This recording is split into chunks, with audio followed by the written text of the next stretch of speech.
My mother stood on my nursing diploma and said, "Your sister needs the frame for her GED certificate." The diploma was laying on the kitchen floor under my mother's dirty gardening boots when I got home from my graduation ceremony that she refused to attend because my sister Kayla had a nail appointment. "What are you doing?" I watched her grind her heel into the paper, making sure to smear mud across my name and the official seal from the State Board of Nursing. 4 years of night classes while working 2 jobs and raising my daughter alone, and this was what I came home to. Kayla passed her GED test yesterday. She needs a nice frame for the wall so people know she accomplished something. My mother bent down and picked up my diploma, examining the tears her boots had made. "This frame is perfect. Real wood, not that plastic garbage from the dollar store." She started pulling at the corners, trying to separate the frame from my certificate. "That's mine. I just graduated 2 hours ago." I reached for it, but she turned away, shielding it with her body like I was trying to steal something from her. "You already have a job at the hospital. Kayla needs this for her interviews at the mall. First impressions matter, and she can't show up with some cheap frame. Besides, nursing isn't even that hard. You just follow doctor's orders all day." The certificate ripped as she yanked it free from the frame. Half of it stayed stuck under the glass while the other half fluttered to the floor. "There. Now Kayla can put her GED in here and hang it in the living room where everyone can see it." She held up the empty frame, admiring it. "Mom, I worked for 4 years for that degree. I missed holidays and birthdays studying for exams. I had to pay $30,000 in student loans." I picked up the torn pieces, trying to see if they could be taped back together. "And Kayla worked for 3 weeks to pass her test. That's determination. You've always been jealous of your sister's achievements. She needed extra time to find herself, and now she's ready to shine. You should be supporting her instead of making everything about you." My mother walked past me to get a dish towel to clean the glass. "Kayla is 28. She dropped out of high school to party and just now got around to finishing. She was exploring her options. Not everyone needs to follow the traditional path like you did. Some people are special and need room to grow at their own pace." She polished the frame until it gleamed. "Besides, you can just print another certificate online. They're all digital now anyway. Kayla only gets one GED certificate, and it needs to be displayed properly." My daughter Zoe came downstairs to see what the yelling was about. She was 6 and had made me a congratulations card at school with glitter and stickers. "Grandma, why is Mommy's paper ripped?" She picked up a piece from the floor. "Your mom is being selfish again. She won't share with Aunt Kayla, even though Aunt Kayla needs this frame for her important certificate." My mother took the piece from Zoe's hand and threw it in the trash. "But Mommy just graduated. My teacher said she should be proud." Zoe looked confused. "Your teacher doesn't understand family dynamics. Your Aunt Kayla has struggled more than your mom, so her accomplishments mean more. Getting a GED at 28 shows persistence. Getting a nursing degree is just following expectations." My mother patted Zoe's head like she was teaching her an important lesson. "I'm taking Zoe, and we're leaving." I picked up my daughter and grabbed my car keys. "You can't take her. I already told Kayla she could babysit tonight to practice for her interview at the daycare center. She needs to show she has experience with children." My mother blocked the door. "Kayla has never watched Zoe. She's never watched any child. That's discrimination. Just because someone doesn't have experience doesn't mean they can't do a job. You're always trying to hold your sister back." She crossed her arms like she was the victim. She got fired from the grocery store for stealing food. She was hungry and they weren't paying her enough. That's corporate exploitation. The daycare will be different because she'll be working with children, which is her calling.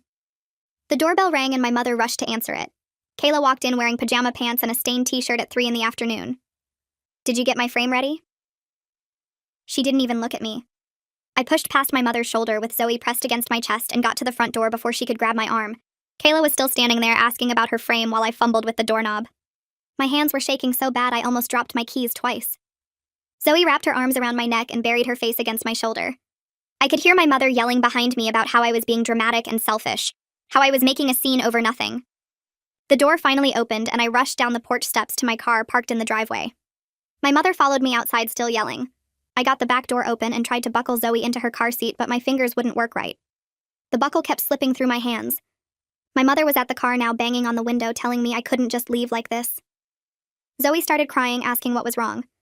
I finally got the buckle clicked and slammed the back door shut. My mother moved to block the driver's side door, but I pulled it open anyway, forcing her to step back. She grabbed the door frame, trying to keep me from closing it. I got in and pulled hard until she let go.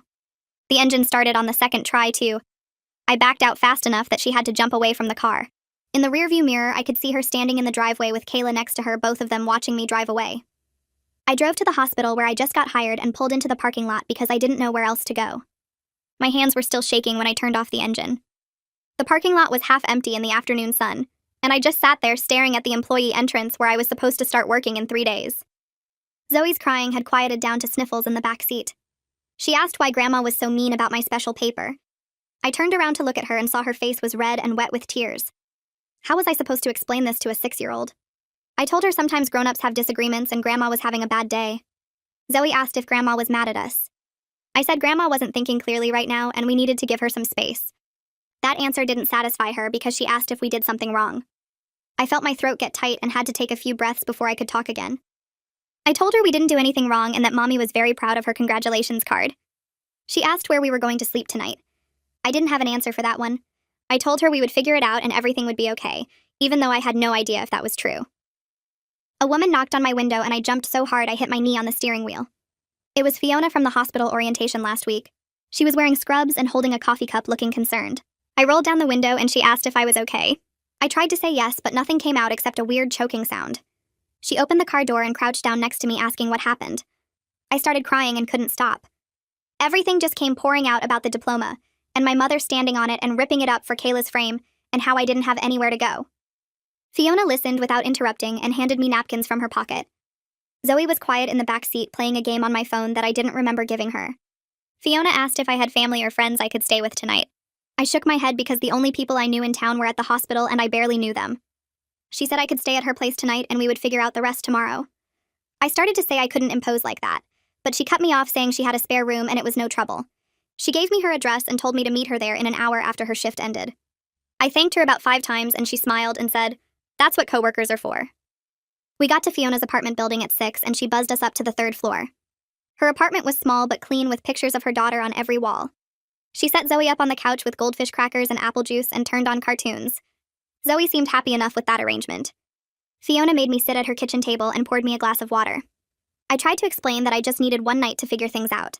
She asked where all my stuff was, and I realized everything I owned was still at my mother's house. My clothes, Zoe's clothes, our important documents, everything. Fiona asked about my nursing shift starting soon, and I told her 3 days from now.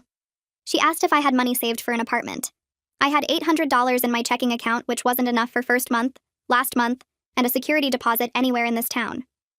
Fiona pulled out her phone and started texting someone. She said her mom knew a landlord who sometimes helped hospital employees. I felt like I was drowning and someone had just thrown me a rope I wasn't sure would hold my weight. My phone started buzzing in my pocket around 7. I pulled it out and saw 12 text messages from my mother. The first one said I was overreacting and needed to come home right now. The second one said Kayla was crying because I ruined her special day by making everything about myself. The third one said I was being selfish and immature. The fourth one said I needed to apologize to both of them for causing a scene. The messages kept coming while I was reading them. My mother said she raised me better than this. She said I was setting a bad example for Zoe. She said family doesn't abandon family over small disagreements. She said Kayla worked hard for her GED and deserved to be celebrated. She said I always had to make everything about me and my accomplishments. She said if I didn't come home tonight, she would have to assume I was keeping Zoe from her grandmother on purpose. The last message said she would be calling the police to do a wellness check if I didn't respond in the next hour. I showed the messages to Fiona and she said to ignore them. She said my mother was trying to guilt me into coming back. I put my phone on silent and set it face down on the table. The doorbell rang around 8 and Fiona answered it. An older woman who looked like Fiona, but with gray hair, came in carrying a casserole dish. Fiona introduced her as her mother, Shirley. Shirley set the casserole on the counter and came over to shake my hand. She said Fiona told her about my situation and she wanted to help. She said she knew a landlord named Bill who owned several properties near the hospital. She said Bill sometimes waived security deposits for hospital employees because his wife was a nurse and he knew how hard they worked. Shirley said she would call him tomorrow and set up some apartment viewings. She said I shouldn't go back to my mother's house if I didn't feel safe there.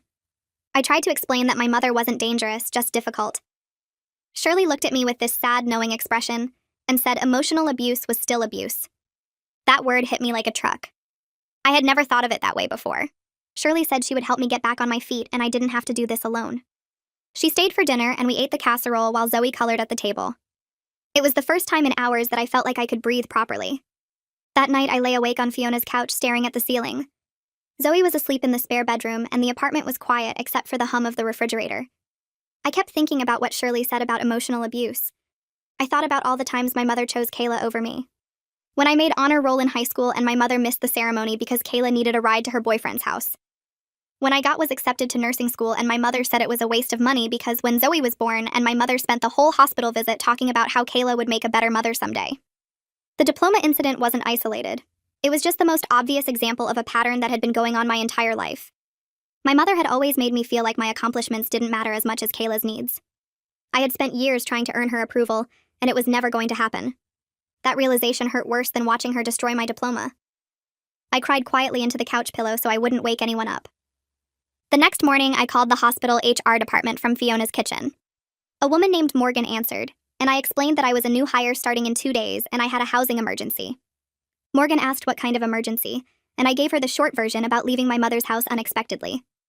Morgan said the hospital had an employee hardship fund that provided short-term loans for situations like this. She said it was specifically designed to help new employees who were getting established. The fund could loan up to $3,000 with a low interest rate that would be paid back through paycheck deductions over 12 months. Morgan said she would email me the application right away, and I could submit it today. She said applications usually got approved within 48 hours if all the documentation was in order. I thanked her and hung up feeling like maybe this could actually work out. Fiona came into the kitchen and asked how it went. I told her about the hardship fund, and she said that was great news. She made eggs and toast for breakfast, and we were just sitting down to eat when someone started banging on the apartment door. The banging was loud enough that Zoe came running out of the spare bedroom looking scared. Fiona told her to stay in the kitchen and went to look through the peephole. She turned back to me and mouthed the word, "Mother." My stomach dropped. I had no idea how my mother found Fiona's address. The banging got louder and my mother started yelling through the door. She said I needed to come out right now and stop embarrassing the family. She said the neighbors were going to think she was a bad mother. She said I was being ridiculous and we needed to talk about this like adults. Fiona pulled out her phone and I thought she was going to call the police. Instead, she opened the door just wide enough to stand in the doorway blocking my mother's view of the apartment. I could hear my mother's voice getting louder, demanding to know if I was in there. Zoe grabbed my hand under the kitchen table and squeezed hard. Fiona told my mother that I was not available and she needed to leave the property. My mother's voice got even louder, saying she had a right to see her daughter. Fiona said calmly that this was private property, and my mother was trespassing. My mother tried to push past her, but Fiona stood her ground with one hand on the doorframe. She told my mother that if she didn't leave immediately, she would call the police and have her removed for trespassing and harassment. My mother started yelling about how Fiona had no right to keep a mother from her child. Fiona said I was an adult who had made it clear I didn't want contact right now, and my mother needed to respect that. She said if my mother continued this behavior, she would be calling the police and filing a report. My mother called Fiona some names I won't repeat in front of Zoe. Fiona pulled out her phone and started dialing. My mother finally stopped yelling, and I heard her footsteps going down the hallway. Fiona waited a full minute before closing and locking the door. She came back to the kitchen and asked if I was okay. I nodded, but I was shaking again. Zoe asked if Grandma was going to come back. Fiona said no, and that we were safe here. I sat on Fiona's couch after she closed the door and my chest got tight. My mother knew where Fiona lived now. She could come back anytime. She could show up at the hospital. She could go to Zoe's school. My hands started shaking and I couldn't catch my breath. Fiona sat down next to me and told me to breathe slowly. She counted out loud while I tried to match her breathing. Zoe came over and held my hand, asking if I was okay. I nodded, but the panic kept building. Fiona got me a glass of water and made me drink it in small sips. She said we needed to talk to my supervisor at the hospital before my first shift. She said hospital security needed to know not to let my mother into my work area. I hadn't even thought about that. My mother could just walk into the hospital and find me. She could cause a scene in front of patients and coworkers. Fiona pulled out her phone and called someone. She talked quietly for a minute, then hung up and said her mother Shirley was coming over to help me look at apartments today. I tried to tell her it was too soon, but Fiona said the sooner I had my own place, the safer Zoe and I would be. Shirley showed up an hour later with a folder full of apartment listings. She was older than my mother but moved faster and smiled more. She hugged me like she actually cared and told Zoe she was a brave girl. We left Zoe with Fiona and drove to the first apartment. It was in a neighborhood I didn't recognize. The building had broken windows on the second floor and trash in the parking lot. The landlord met us outside and showed us a one-bedroom on the third floor. The carpet was stained and the kitchen cabinets hung crooked. The rent was $900 a month plus a $1,000 deposit. I thanked him and we left. The second apartment was smaller but cleaner. The landlord said it was $750 a month, but he wanted first month, last month, and a deposit. That was over $2,000. I didn't have that kind of money. The third apartment was in a basement with one tiny window. It smelled like mold and the landlord kept staring at me in a way that made my skin crawl. Shirley grabbed my arm and we walked out. She drove me across town to a different building. She said she knew the landlord here and he was fair. The building was older but well-maintained. We walked up to the second floor and the landlord showed us a small one-bedroom. The kitchen was tiny but functional. The bathroom was clean. The bedroom would fit a double bed and maybe a dresser. There was a small closet. The living room had space for a couch and Zoe's toy box. The landlord said $800 a month. He said Shirley had vouched for me so he would waive the deposit and just need first and last month rent.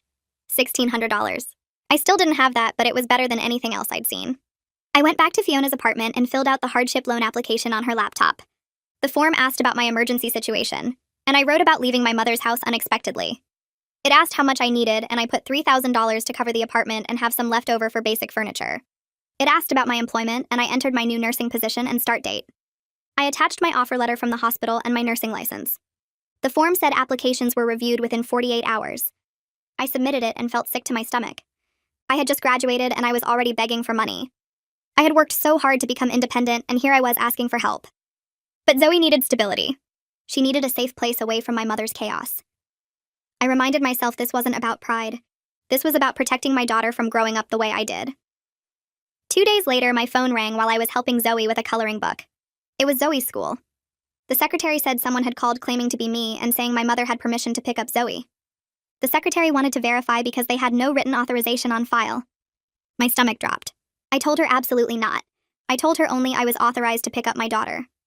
The secretary said she thought it sounded suspicious, so she wanted to check. I thanked her and hung up. I called the school back and asked to speak to the principal. I explained that my mother might try to pick up Zoe without permission, and under no circumstances should they release my daughter to anyone but me. The principal said I needed to come in with my ID and fill out paperwork explicitly stating who was authorized. I grabbed Zoe and drove to the school immediately. The principal had me sign forms listing myself as the only authorized pickup person. She made copies of my driver's license. She said she would inform all staff that only I could collect Zoe. She asked if there were safety concerns, and I said my mother had become unstable. The principal nodded and said they would be vigilant. My first nursing shift started at 7 in the morning. I dropped Zoe at the before-school program and drove to the hospital. I changed into my scrubs in the locker room and reported to the nursing station on the medical surgical floor. My supervisor Giles introduced himself and showed me around. He was probably 50 with gray hair and tired eyes, but a kind smile. He assigned me to shadow another nurse for the first few hours. I tried to focus on learning the charting system and medication procedures, but I kept thinking about my mother. What if she showed up here? What if she caused a scene? I messed up entering a patient's vitals into the computer and had to redo it. Giles noticed and pulled me aside. He asked if everything was okay. I hesitated, then gave him the short version about my family situation. He listened without interrupting. When I finished, he said he understood and asked if I needed any schedule adjustments. He said he could put me on consistent shifts, so Zoe would have routine.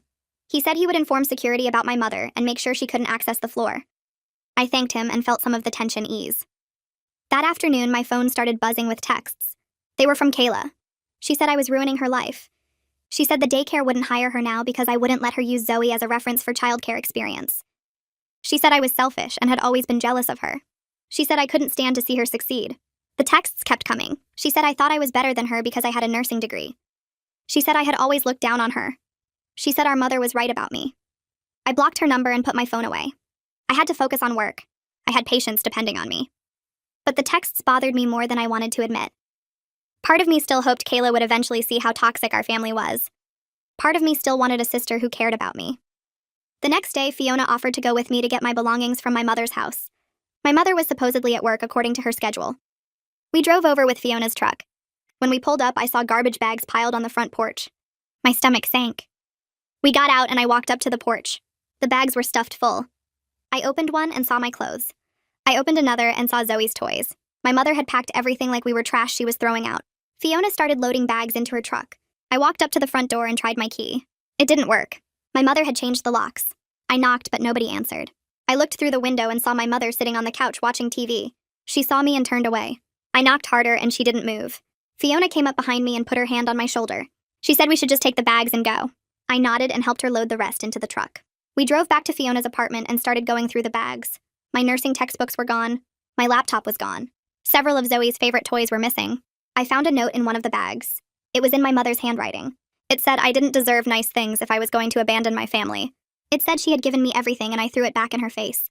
It said Kayla needed the laptop more than I did for her job search. I crumpled up the note and threw it away. Fiona asked what it said and I told her. She said we should file a police report.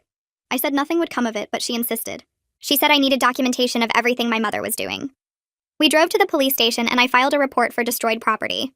The officer taking the report looked bored at first, but became more attentive as I explained. I listed the textbooks, the laptop, and Zoe's toys.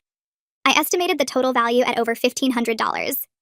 The officer asked if I had proof of ownership, and I showed him photos on my phone of me using the laptop and Zoe playing with the toys. He wrote everything down. He said realistically they couldn't do much about property disputes between family members, but he said I should keep all documentation in case I needed a restraining order later. He gave me a case number and a copy of the report. Fiona and I left, and I felt slightly better having it on record. That evening, I was cooking dinner at Fiona's apartment when my phone started buzzing nonstop. I picked it up and saw I'd been added to a group chat. The chat had my mother, Kayla, and about 15 other family members. Aunts, uncles, cousins I barely knew. My mother had sent a long message saying I had abandoned her after everything she sacrificed to raise me. She said she put me through school and supported me, and this was how I repaid her. She said I was keeping Zoe away from her grandmother out of spite. She said she didn't know what she did to deserve such a cruel daughter. The messages started coming in from relatives. An aunt asked why I was being so mean to my mother. An uncle said family should stick together. A cousin said I should be grateful for everything my mother did. I read through them feeling sick. None of these people knew what actually happened. None of them knew about the diploma or the harassment or any of it. My mother had told them her version where she was the victim. I started typing a response, then stopped. Nothing I said would change their minds. They would believe my mother because that's what they always did. I left the group chat and blocked everyone who had messaged me. The next morning, Shirley showed up with her truck and 2 of her friends to help move my stuff to the new apartment. We loaded everything from the bags plus the thrift store furniture she'd picked up during the week. A scratched wooden dresser, a small kitchen table with mismatched chairs, a futon that smelled like someone's basement but was clean enough. The apartment was on the 3rd floor of an old building across town near the highway where the rent was cheaper. 1 bedroom that I gave to Zoe, and a living room where I'd sleep on the futon. The kitchen was tiny with yellowed linoleum and cabinets that didn't close all the way. The bathroom had rust stains in the tub. But it was mine. Nobody could walk in and destroy my things or tell me I didn't deserve what I'd worked for. Zoe ran from room to room excited about having her own space. She picked the corner by the window for her bed and started arranging her remaining toys on the floor. I hung up her clothes in the closet and made her bed with the sheets Shirley had brought from the thrift store. Zoe found the glitter card she'd made for my graduation in one of the bags and taped it to her wall. She said it was to remind her that her mom was really smart. I had to leave the room for a minute because I couldn't let her see me cry. My first paycheck as a nurse came 2 weeks later, and most of it went to paying back the hardship loan. After rent and utilities, I had $300 left for everything else. Food, gas, Zoe's school supplies. I stood in the grocery store adding up prices in my head, trying to figure out how to make it stretch. Rice and beans were cheap. Pasta was cheap. I could get chicken legs instead of breasts. Store brand everything. Zoe needed new shoes because her toes were pushing through the front of her sneakers, but a decent pair cost $40. I put them in the cart, then took them out 3 times before finally leaving them on the shelf. We'd make her current shoes last another month somehow. I bought Band-Aids and duct tape instead, thinking I could patch the holes and pad the inside so they wouldn't hurt her feet. At the register, I watched the total climb and felt sick. $212 for 2 weeks of groceries, and I'd already compromised on everything. The cashier asked if I wanted to donate $1 to the children's hospital, and I had to say no even though I worked there. Walking to the car with my bags, I saw a mom loading name-brand items and fresh fruit into a new SUV and wondered what it felt like to not calculate every purchase. Zoe woke me up 3 nights in a row crying about nightmares. She dreamed that my mother was chasing us and we couldn't run fast enough. She dreamed that my mother took her away and I couldn't find her. She dreamed that my mother was mad, and it was Zoe's fault for being bad. I held her on the futon and tried to explain that sometimes grown-ups have problems that aren't about kids at all.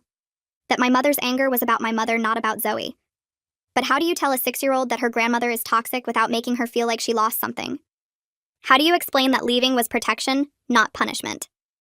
I tried to keep my voice calm and not say anything mean about my mother even though I wanted to. Zoe asked if we did something wrong by moving away. I told her we did something right by finding a safe place. She asked if my mother still loved her. I said yes because that felt like the answer a kid needed to hear even if I wasn't sure it was true. She fell back asleep holding my hand, and I stayed awake staring at the ceiling wondering if I'd damaged my daughter by exposing her to that house for 6 years. Fiona knocked on my door on Saturday morning holding a big cardboard box. She said her daughter had outgrown a bunch of clothes and Zoe could have them if they fit. I tried to refuse because I didn't want to be a charity case, but Fiona pushed past me into the apartment and called for Zoe. They dumped the box on the floor and Zoe tried everything on like it was Christmas. Jeans that actually fit, shirts without stains, a winter coat that wasn't too small. Fiona waved away my attempts to pay her and said that's what friends do. That word hit me weird. Friends. I'd never really had friends before. In high school, my mother would find something wrong with anyone I brought around. They were too loud or too quiet or too interested in boys or not interested enough. She'd make comments until I stopped inviting people over. In nursing school, I was too busy working and studying to socialize. I'd convinced myself I didn't need friends because I had family, but family had been the problem all along. Fiona stayed for coffee, and we sat at my wobbly table while Zoe played with her toys in the bedroom. Fiona told me about her own mother who'd been controlling until Fiona moved out at 19 and didn't talk to her for 2 years. She said sometimes distance is the only thing that works. Sometimes you can't fix people who don't want to be fixed. My mother's social media posts started appearing in my feed even though I hadn't looked her up. Friends of friends sharing her stuff. Long paragraphs about ungrateful children who abandon their parents after everything that was sacrificed for them. About daughters who forget where they came from. About grandchildren being kept away for no reason. She never used my name but posted old pictures of me and Zoe from when Zoe was a baby. People commented with sympathy and support telling my mother she deserved better. Telling her to stay strong. Telling her that kids these days have no respect. I read through every comment feeling sick.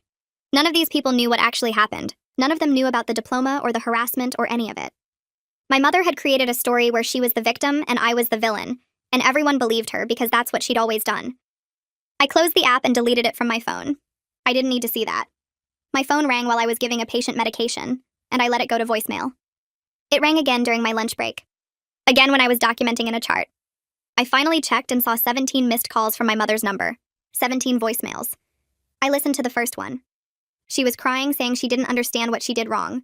Saying she loved me and missed Zoe. Saying we should talk this out like adults. The second voicemail was angry. Saying I was being dramatic and selfish. Saying I was poisoning Zoe against her own grandmother. The third was back to crying. Saying she'd given up everything to raise me and this was how I repaid her.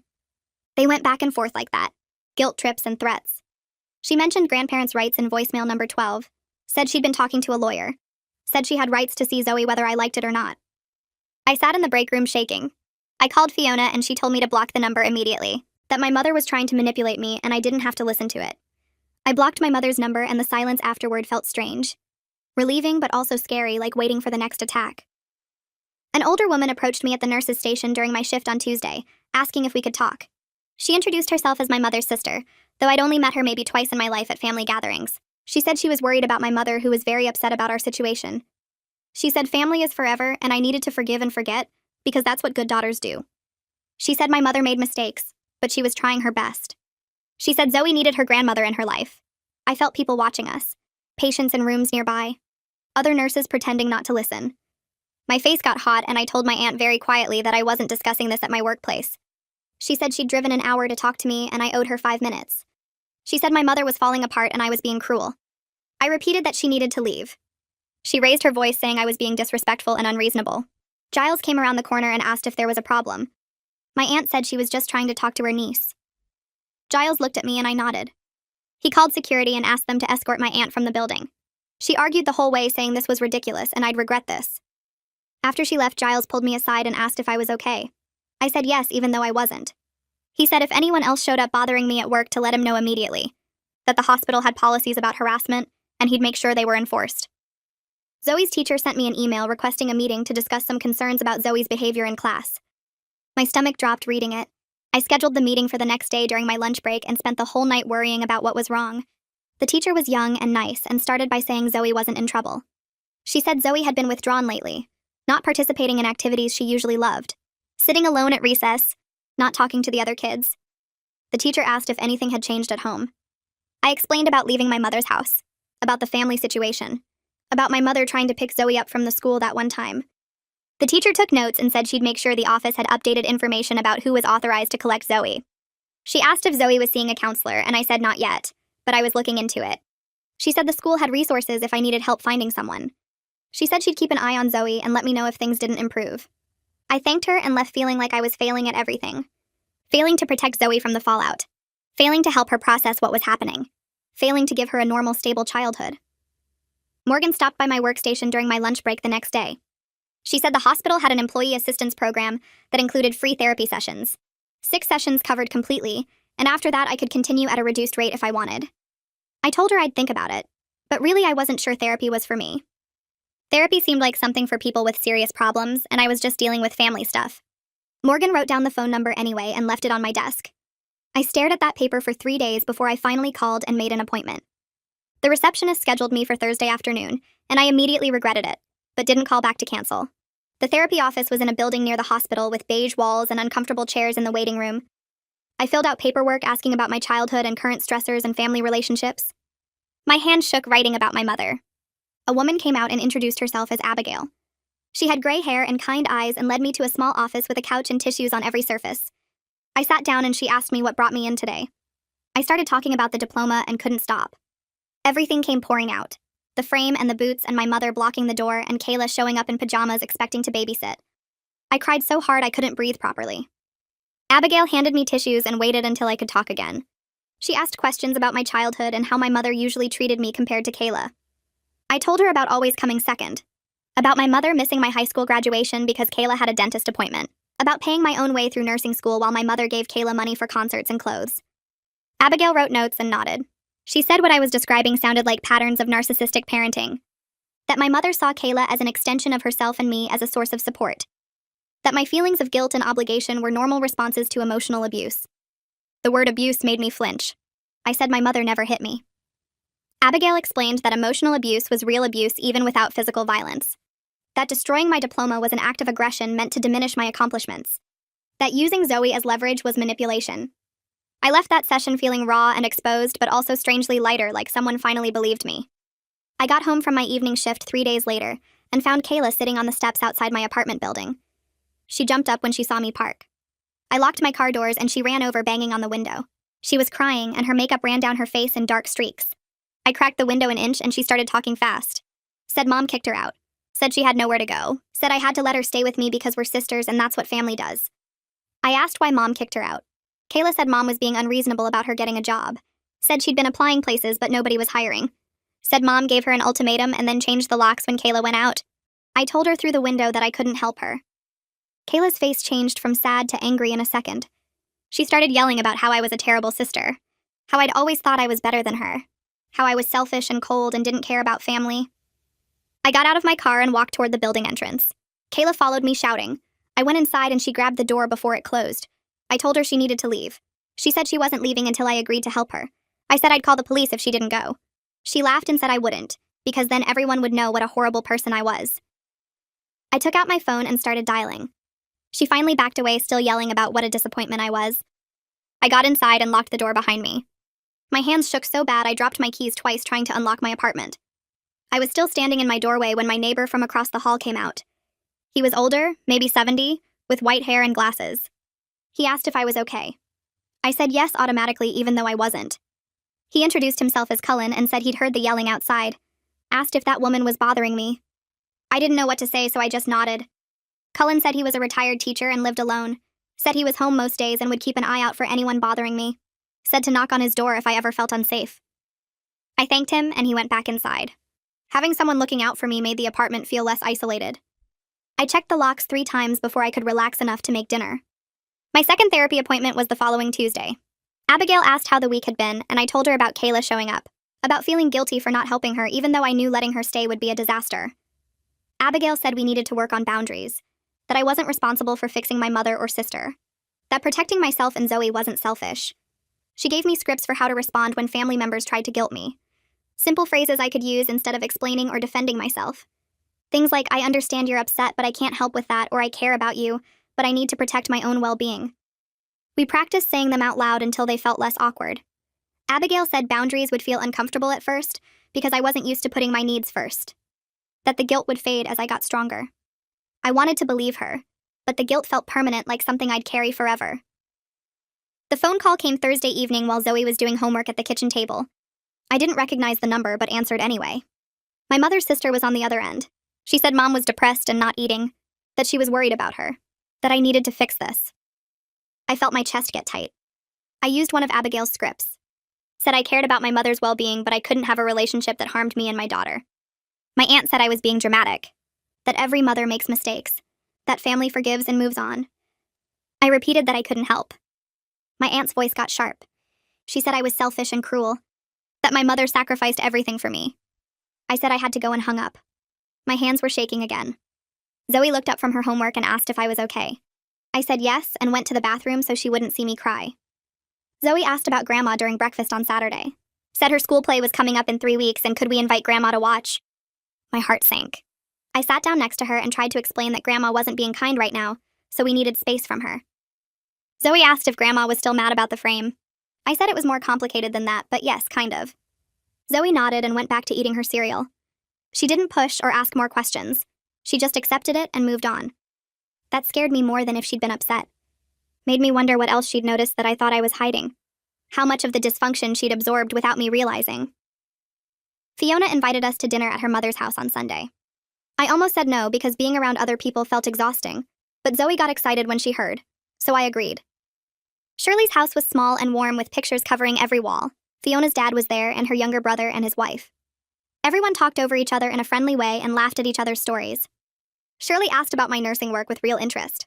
Wanted to know what kind of patients I saw and whether I liked the emergency department or regular floors better. Nobody interrupted when I talked. Nobody made jokes at my expense or changed the subject to talk about themselves. Fiona's brother asked Zoe about school and listened to her whole story about her science project. At one point, I just sat there watching them interact and realized this was what healthy families looked like. People who actually cared about each other, who supported each other without keeping score. The contrast to my own family made my chest ache. The call came from a number I didn't know on Tuesday night. I answered and immediately regretted it. My mother's voice came through frantic and angry. She was calling from someone else's phone because I'd blocked her. Said Kayla got arrested for shoplifting at the department store. Said I needed to bail her out right now. Said this was my fault because I refused to help Kayla when she needed a place to stay. That Kayla wouldn't be stealing if she had family support. I said no. My mother's voice got louder. Said I was abandoning my sister in her time of need. That Kayla could go to jail. That I was heartless and selfish.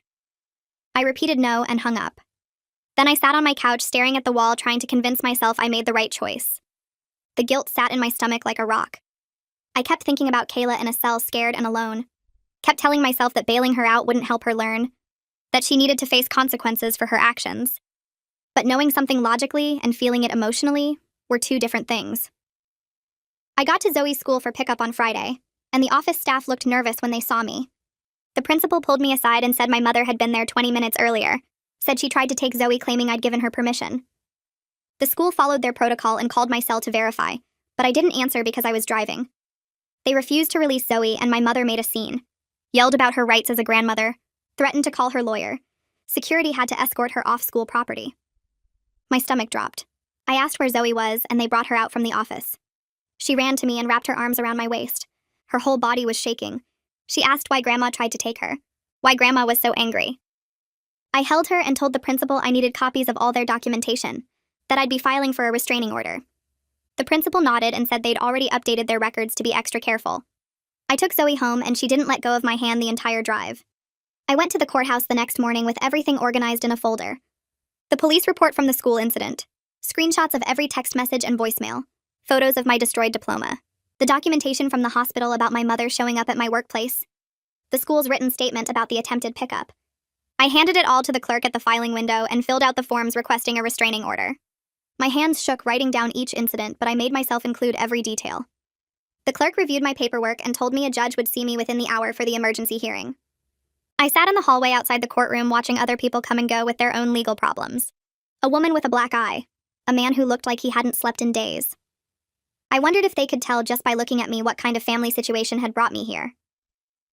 The bailiff called my name and I walked into the courtroom feeling like I might throw up. The judge was an older woman with reading glasses and she looked tired. I stood at the table and answered her questions about why I needed protection. Described my mother standing on my diploma. The harassment after I moved out. The attempt to take Zoe from the school without permission. My voice cracked when I talked about how scared Zoe had been. The judge looked at my evidence for what felt like forever. Then she signed the temporary restraining order and scheduled a hearing for the permanent one in 3 weeks. She told me to document any violations and report them immediately. Walking out of the courthouse, I felt strange. Relieved, but also guilty. Like I'd just done something terrible to my own mother even though I knew I was protecting my daughter. Zoe woke up screaming that night. I ran to her room and found her sitting up in bed crying about Grandma trying to take her away. I held her and turned on the nightlight and told her she was safe. That Grandma couldn't come to her school anymore. She asked why Grandma was acting so mean, and I didn't know how to explain it in a way a 6-year-old could understand. I told her that sometimes people we love make bad choices that hurt us. That it doesn't mean we're bad or that we did something wrong. She asked if Grandma still loved her, and I said yes, but that love doesn't always look the way we think it should. She had the same nightmare the next 3 nights. Each time I went through the same routine of holding her and reassuring her until she fell back asleep. During the day, she seemed okay, but she started asking to sleep with her light on. Started checking the locks on the doors before bed. I hated that my mother had done this to her. Had made my daughter scared in her own home. The first letter arrived 5 days after I got the temporary restraining order. My cousin dropped it off saying my mother had asked her to deliver it. I opened it and saw pages of my mother's handwriting. The first paragraph blamed me for tearing the family apart over something as stupid as a picture frame. Said I was being dramatic and selfish. The second paragraph switched to begging. Said she missed Zoe so much she couldn't sleep. That she was sorry if she'd upset me, but I was overreacting with the restraining order. The third paragraph went back to anger. Called me ungrateful after everything she'd sacrificed for me. Said I'd regret this when she was gone and it was too late to make things right. I put the letter in a plastic bag and added it to my documentation folder. 2 days later, another letter came through a different relative. This one was shorter but followed the same pattern. Blame, then guilt, then threats. I documented that one too.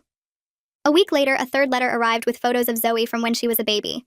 My mother had written on the back about how much she loved being a grandmother and how cruel I was to keep Zoe from her. I took photos of each letter with my phone and then drove to the police station. The officer who took my report was the same one from the school incident. He remembered me and looked at the letters with a serious expression.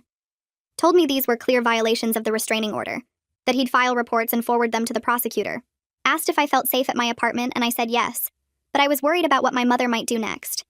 He gave me his card and told me to call immediately if she showed up anywhere near me or Zoe. I left the station feeling watched even though I knew my mother wasn't following me. Just the knowledge that she was out there trying to find ways around the order made me constantly look over my shoulder. I had a therapy session with Abigail that afternoon. Told her about the letters and the police reports, about the guilt that sat in my chest every time I documented another violation. Abigail asked me who was choosing to violate the court order. I said my mother was. She asked me who was choosing to harass me through relatives. I said my mother was. She asked me who was choosing to ignore a judge's ruling meant to protect me and my daughter. I started crying because I knew what she was trying to make me see, but it still felt like I was the one hurting my mother by getting her in legal trouble. Abigail reminded me that my mother had options. She could respect the boundaries. She could get her own therapy. She could work on herself instead of blaming me. Every choice to violate the order was hers alone. I wasn't responsible for the consequences of her actions. I nodded, but the guilt didn't go away. It just sat there in my stomach like something heavy I couldn't digest. The permanent hearing date arrived 3 weeks later. I put on the nicest clothes I owned and made sure I had all my documentation organized. Walked into the courthouse and saw my mother sitting on a bench with Kayla. They were both dressed up like they were going to church. My mother's hair was done and she wore makeup. Kayla had on a dress I'd never seen before. They looked like respectable people dealing with an unreasonable daughter. My mother saw me and her face did this thing where she looked sad and hurt, like I was the one who'd wronged her. Kayla glared at me and whispered something to my mother. I sat on the opposite side of the hallway and waited for our case to be called. When the bailiff said my name, I stood up and walked into the courtroom. My mother and Kayla followed. The same judge from before was presiding. My mother's lawyer went first and painted me as an overprotective daughter who was keeping a loving grandmother from her only grandchild. Said the whole thing started over a misunderstanding about a picture frame. That my mother had made a mistake in a moment of excitement about Kayla's achievement, but didn't deserve to be cut off from her family. Made it sound like I was the problem, like I was vindictive and cruel. The judge asked me to present my case. I walked up to the table with my folder and started going through everything. Showed her the photos of my destroyed diploma with the boot prints still visible on the paper. Played the voicemails where my mother called me selfish and threatened to take Zoe. Read the text messages where she said I'd ruined Kayla's life. Presented the school's written statement about the attempted pickup. Showed the police reports from that incident. Then I laid out the 3 letters that had violated the temporary order, showed the dates and the relatives who delivered them. Explained how each letter had followed the same pattern of blame and guilt and threats. The judge looked at everything carefully. Asked my mother's lawyer if he had any response to the documented violations. He said my mother was just trying to reach out to her daughter. That she didn't understand the legal technicalities of the restraining order. The judge looked at my mother and asked if anyone had explained to her what a restraining order meant. My mother said yes, but she thought it was just about not showing up in person. The judge told her that no contact meant no contact through any means, including third parties. Then she signed the permanent restraining order for 3 years. Said if my mother violated it again, she'd face criminal charges. Walking out of the courthouse, I felt everything at once. Relief that I had legal protection now. Grief that it had come to this. My mother walked past me in the hallway and said loud enough for me to hear that I'd regret this someday. That Zoe would grow up and realize what kind of person I really was. Kayla called me a word I won't repeat. I kept walking to my car and sat in the driver's seat for 10 minutes before I could make myself turn the key. I'd protected Zoe and myself. But I'd also accepted that I didn't have the mother I'd always wished I had. That the person who raised me was never going to change or see what she'd done wrong. It felt like mourning someone who was still alive. Kayla found me on social media 2 days later. Sent me a message saying she was sorry things had gotten so bad between us. That she wanted to fix our relationship. I read it and felt a tiny spark of hope that maybe my sister was finally growing up. Then I kept reading. The message turned into accusations about how I'd always been jealous of her. How I'd turned our mother against her. How I owed her money for emotional distress. I blocked her on that platform and she found me on another one. Same pattern. Started apologetic, then became angry and demanding. I blocked her everywhere I could find and told Abigail about it in my next session. Admitted that part of me had been hoping Kayla would eventually understand. That she'd see how toxic our family dynamic was and want something different. Abigail asked me what evidence I had that Kayla wanted to change. I couldn't think of any. Every interaction we'd ever had followed the same script. She wanted something from me and got angry when I wouldn't give it to her. 3 months after moving out, I finally felt like I could breathe. Work had become routine in a good way. I knew my coworkers and they knew me. Giles gave me shifts that worked with Zoe's school schedule. I was paying back the hardship loan on time and even had a little money left over at the end of each month. Not much, but enough that I didn't panic every time an unexpected expense came up. Zoe seemed happier too.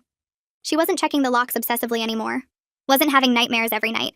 She'd made friends at the school and talked about them at dinner. Asked if kids could come over for a play date. I said yes and felt proud that I could offer her that. That we had a home where she felt safe enough to invite friends. The apartment was still small and the furniture was still secondhand, but it was ours. Nobody was going to destroy my things or make Zoe feel bad about existing. That mattered more than having nice stuff. Cullen knocked on my door on a Saturday morning and asked if Zoe and I wanted to come to a neighborhood barbecue that afternoon. Said several families were getting together in the courtyard, and there'd be kids for Zoe to play with. I almost said no because being around groups of people made me tired. But Zoe heard him through the door and got excited, so I agreed. We went down at 2 and there were maybe 15 people standing around a grill. Kids running between the adults playing tag. Cullen introduced us to everyone and people were friendly without being nosy. Asked what I did for work and seemed genuinely interested when I said I was a nurse. One woman said her daughter was in Zoe's grade at the school, and the 2 girls recognized each other. They ran off to play, and I stood there talking to the adults about normal things. Jobs and weather and the broken elevator that needed fixing. Nobody asked about my family or why I'd moved here. Nobody made me feel like I had to explain myself. After an hour, Zoe came running up saying she'd made a friend named something I didn't catch, and could they have a play date. The other mother smiled and said that sounded great. Gave me her number and suggested next Saturday. I said yes and felt something close to normal for the first time in months. I contacted the nursing school the next week about getting a replacement diploma. The woman on the phone said it would cost $50 and take 6 weeks to process. I paid with my credit card even though I needed that money for groceries. When the new diploma arrived in its cardboard tube, I bought a simple black frame from the discount store and hung it on the wall in our apartment living room. Standing back to look at it gave me this feeling in my chest like I was taking back something that belonged to me. Zoe came over and stared at it for a minute, then said it looked really nice up there where everyone could see it. I told her it was staying there forever and nobody was going to touch it.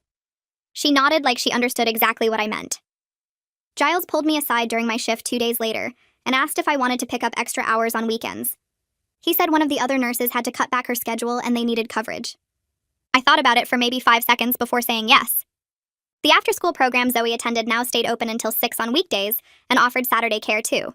The extra money meant I could pay more than the minimum on my student loans each month. I worked that first extra Saturday and came home with an additional $200 on my paycheck. It felt like breathing room I hadn't had in months. My therapy session with Abigail that week focused on something she called grief work. She kept using that phrase, and at first I didn't get what she meant because nobody had died. But she explained that I was mourning the mother I always wanted to have, the one who would have been proud of my nursing degree and helped me celebrate instead of destroying my diploma. The one who would have chosen me sometimes instead of always choosing Kayla. Abigail said accepting that this mother didn't exist and never would was a kind of death. That protecting Zoe from the same treatment wasn't me being mean or holding grudges. It was me being a good parent by breaking a cycle. I cried through most of that session, but afterward I felt lighter somehow. Zoe's teacher, Mrs. Anderson, called me in for a meeting the following week. I drove to the school convinced something was wrong, but she smiled when I sat down. She said Zoe had been doing much better lately. Her schoolwork was back on track and she seemed happier during class. Mrs. Anderson mentioned that Zoe had started helping other kids who looked sad or left out at recess. She would invite them to play or share her snacks without being asked. I sat there listening and realized my daughter was learning what kindness looked like by watching me set boundaries. That standing up for yourself didn't make you mean. It made you strong enough to help other people too. The letter came on a Tuesday in a pale blue envelope with my aunt's return address. I opened it standing by the mailboxes in the apartment lobby. My mother's sister wrote that my mother had some kind of health scare last week. She didn't say what kind, but mentioned the hospital and tests. The letter asked if I would reconsider the restraining order because my mother needed family support right now. I read it twice, then went upstairs and called my aunt back. I explained as calmly as I could that my mother had other family members who could help her, sisters and cousins and friends from church. But I couldn't be that person for her anymore. My aunt tried to argue, but I told her my decision was final and hung up. My hands shook for 10 minutes after, but I didn't cry. Fiona invited me to lunch the next Saturday when we both had the day off. We went to this little sandwich place near the hospital and talked for 2 hours. She told me she was proud of how far I'd come in just a few months, that she remembered finding me crying in the parking lot, and now I seemed like a completely different person. I said I didn't feel that different, but she disagreed. She pointed out that I had my own place and was managing my money and standing up for myself, that I was building a life instead of just surviving. Having someone witness my progress who wasn't being paid to listen meant something I couldn't quite explain. Fiona hugged me when we left and said she was glad we were friends. I realized I was glad too. My 6-month work anniversary fell on a Thursday. I took Zoe out to dinner at the Italian place she liked with the breadsticks. Nothing fancy, but we got appetizers and dessert, which we never did normally. Zoe told me between bites of pasta that she was proud of me for being a nurse and helping sick people feel better. She said her teacher had asked the class what their parents did for work, and she got to tell everyone about me. I looked at my daughter sitting across from me in the booth and understood she was learning what real success looked like. Not the version my mother taught where you got praise for doing the bare minimum. The version where you worked hard and earned things and felt good about what you accomplished. Shirley stopped by my apartment the following week with a folder full of papers.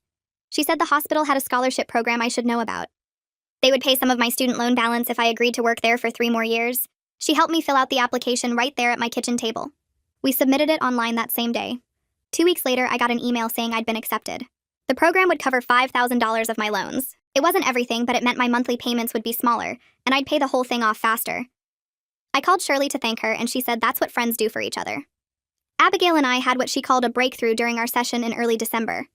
We were talking about the restraining order and how I still felt guilty sometimes about getting it. She stopped me and asked what exactly I thought I should have done differently. I couldn't answer because when I really thought about it, I had tried everything. I'd set boundaries and my mother ignored them. I'd explained how her behavior hurt me and she dismissed it. I'd offered chances to have a relationship if she would just treat me with basic respect, and she refused. Abigail pointed out that my mother had countless opportunities to change and chose not to every single time. That the restraining order wasn't me giving up on her. It was me finally accepting who she actually was instead of who I wanted her to be. Something clicked in my brain right then. The guilt didn't disappear completely, but it got quieter. Zoe and I started doing movie night every Friday after that therapy session. I'd make popcorn in the microwave and we'd pile blankets on the couch and watch whatever movie she picked. Usually something animated with talking animals or princesses. During the second movie night, she curled up against me and said this was her favorite place to be. Not the movie or the popcorn, but here in our apartment with just the two of us. I kissed the top of her head and realized we'd built something good from all the broken pieces. Our little apartment with its secondhand furniture and discount store frames was more of a home than my mother's house ever was. We were okay.